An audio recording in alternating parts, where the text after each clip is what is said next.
Hi everyone, thanks for joining me today. Welcome back to my channel. For those of you who don't know me, my name is Tamara, and what we're doing is we're reviewing the Zodiac Academy books, and in this specific video, book 3. Now, I mentioned in the prior reviews for book 1 and 2 that I am immersed in this journey already. I was waiting on book 7, 8, 8.5, and 9 to come via Amazon, so I took this upon myself to just make this video kind of I don't know, like vlog in a sense, to let all of my thoughts out about these books, because at the time when I'm waiting for book 7, I am just emotionally exhausted. I'm distraught. I'm feeling all kinds of things, and no one in my life has been reading these books, so it's so hard. So I was like, I need to make something. I need to just let it all out, and whoever joins me, happy to hear your thoughts. So for right now, we're reading book 3. I've already read this book, as mentioned before, read everything up until book 7 and some novellas along the way. So we will touch on those as we go through this series. But book 3, I gave this a 4 to 5 stars. It's called The Reckoning. And this book, I had a hard time differentiating between the second book, because I also gave that a 4 stars, and I loved the second book so much, but I read these so back to back. Like, little sleep came between these two book reads. And because of that, the contents of both books kind of get kerfuffled for me a little bit. So I apologize for the accuracy of some of the comments that pertains to these book reviews for these two books, because they're the ones that I've been the most, like, I flew through them, and I argued that they should get a higher star rating because of it, because I just loved them that much. But for right now, we're sticking with 4. And there has so far only been one 5-star rating in the books that I have read thus far, and we will get there when we get there. But this is a 4. In this book, they continue with the revenge tactics against the heirs. When I mean they, I mean the Vegas. They continue with it. It started in book 2, transitioned into book 3. The only difference is that we figure it out. We, meaning the heirs, figure it out. Darius happened to realize that Tori was the one that burnt his room down, and uses that also as a thing with the heirs to get them to align again about destroying the Vegas, because now there's motive behind some of these pranks. And, you know, it just like fuels another fire, I guess you can say. So it was really entertaining. For most of this book, they still didn't know. They were still in the dark, and that's the entertaining part for sure. But then they figure it out, and there's some feelings involved, obviously, because Caleb has grown at this point very fond of of Tori, and they've been on that line now of him confusing and blurring the lines between friends with benefits and wanting more. And I mentioned in the review for the second book that I got this little confused as to when him and Tori have these blunt conversations about where this is going. It's not going anywhere, so stop treating me like a girlfriend. And that kind of really transpires in this one as well when they have those conversations.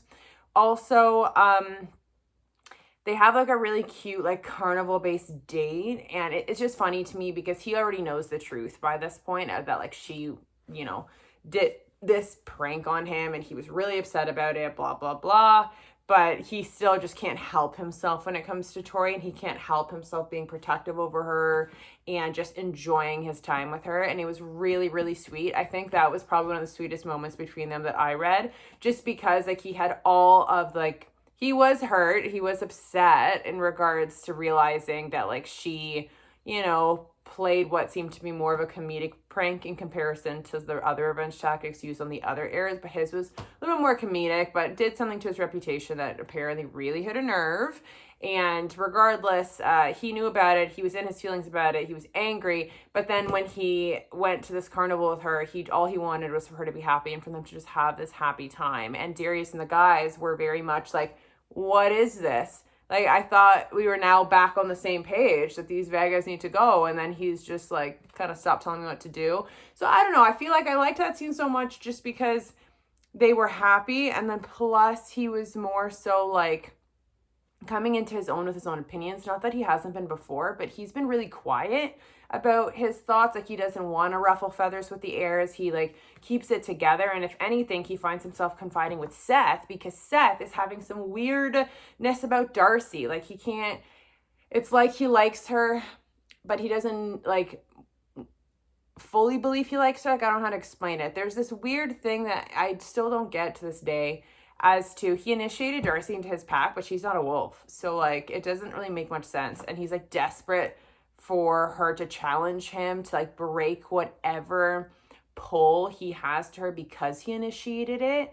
And like this would kind of like set him free and like leave her alone and all this stuff. But it doesn't really. Like, they kind of have this moment in there where like she just does it for him so he can stop being so obsessive in a weird way, and it still doesn't really work. Like, he still wants Darcy, which is I think the confusing part as to like who he wants or who he doesn't want, just because there was some scenes that they alluded to him liking Caleb, which is something that I would be 100% down for, because they're actually the cutest twosome in terms of that group of heirs. Like, they're so, like, their bonding over their frustrations over Tori and Darcy was actually really sweet. But not even just that, they just seem like the most in tune with their emotions, which is always so weird because Max, being a siren, he absorbs people's emotions, and they bring a lot of emphasis in general to Max's ability and what like the toll it takes on him and how good of a person he is, because he chooses to take people's pain away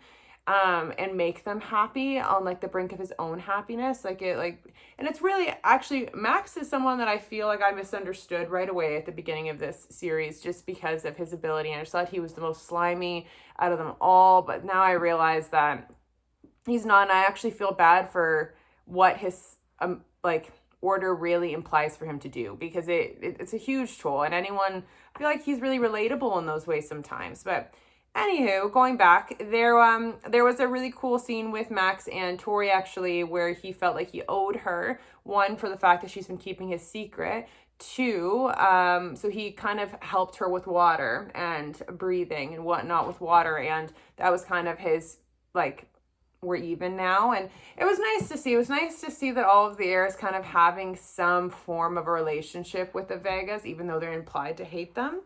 But they also, in this book, we figure out the girls' orders, which is huge, because the entire set, we're trying to figure out the orders, and then they're doing all these classes to see what they maybe will trigger out of them to discover their orders. They're phoenixes, and it's super unique and apparently not that common, so not surprised, because these girls seem to be a little bit of an anomaly anyway with holding all 4 elemental magic. But regardless, this is also the reckoning. So like the entire first 3 books were leading up to this moment where the girls have to prove that they belong in Zodiac, and they have to pass all these trials and tests to actually say they're staying. And this is that. So like, in a sense, you get that closure that they are staying. They like beat the odds. There was Hell Week. They had all these different obstacles in this book. Plus they were plotting their revenge. Plus they came into their orders and became stronger with their elemental magic too. And then plus Seth helped Tori with her water fears. And so there was like a full growth in this that I was just loving. I was just loving it. It was so satisfying for them to beat the odds. And they even helped their friends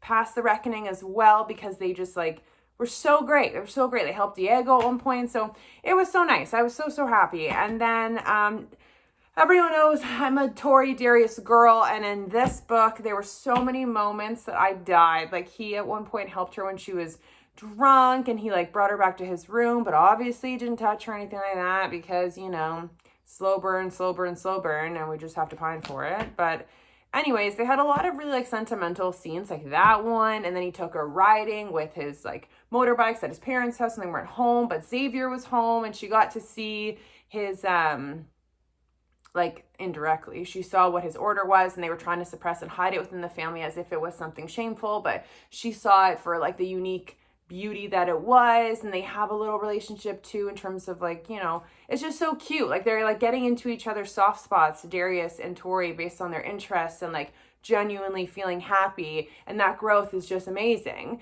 And I was so happy about it. And then they were alluding in this book to the fact that teachers have to teach all these kids sex ed now all of a sudden, because there's like some lunar night that's gonna happen, and everyone's gonna be super horny and just want to jump on each other. And so they were talking contraceptive methods and whatever. But because of this, it really hypes up that like, oh, the moon is gonna bring these people together. And so it did. It brought Lance and Darcy together, and then it also was on the verge of bringing Darius and Tori together, literally. And then Lionel comes and just ruins everything.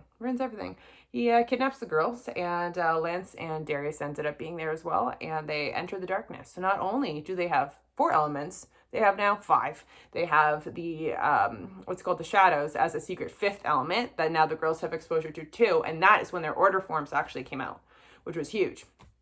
Huge. And yeah, and I'm blown away. So like there was a lot, as much as it was depressing that again, Darius and Tori can't be together at the end of this book because something had to cock block them. But at the end of the day, we get their orders, we get another elemental magic. They're just a force to be reckoned with. And I'm excited to see where this book goes from here and just the rest of the series. It was really good. 4 to 5 stars. We'll catch you back for number 5. Number 4, Shadow Princess.